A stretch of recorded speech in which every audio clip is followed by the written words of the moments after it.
How many of you like to people watch? Oh, yeah. Oh, yeah. I think there are introverts and there are extroverts, and I think extroverts love to be among the people, but we introverts like to kind of sit back and observe people. I love observing people. I find it interesting how different people can react differently to the same encounters, to the same experiences. They can experience the exact same thing and respond differently. I went to this conference that was billed as the biggest internet marketing conference in the world. There was, I don't know, 600-700 of us in the crowd, and the host had put together a list of the who's who of the internet marketing world. All came with their expertise, and they were teaching us in the audience how to become entrepreneurs and maybe leave the corporate world and make money from home on the internet. And each speaker spoke on their topic of expertise, and they'd speak for about an hour, teaching us, some of their nuggets of wisdom. And then at the end of their talk, they had an offer.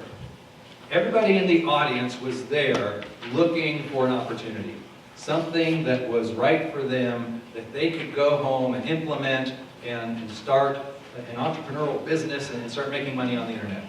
Well, I found it interesting how the different people in the crowd responded differently.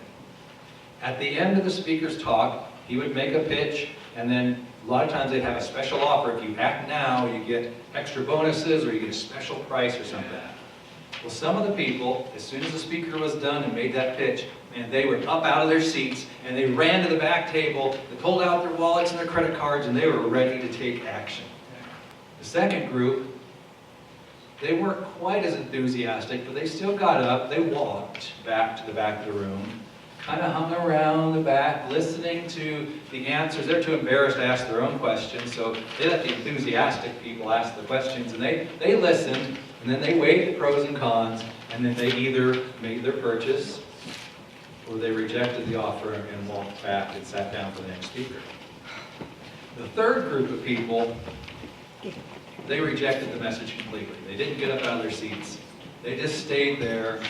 It was like, oh, that can't possibly work for me. It might work for you, but no way is that going to work for me. Or, oh yeah, right, that's too good to be true. Or whatever reason, they just flat out rejected the message and just stayed put in their seats.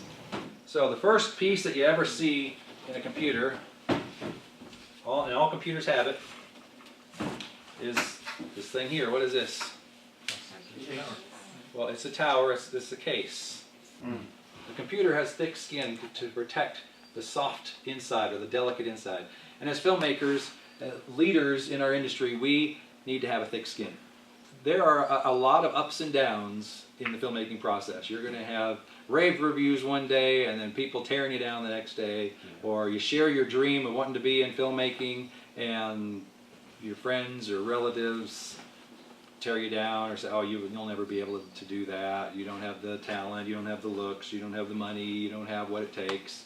There's a lot of things thrown at us that if you take it too seriously or take it too personally, it's going to derail you. And it's going to keep you from achieving that vision that God has given you. So as leaders in the industry, as Christian filmmakers, leaders need to have a thick skin.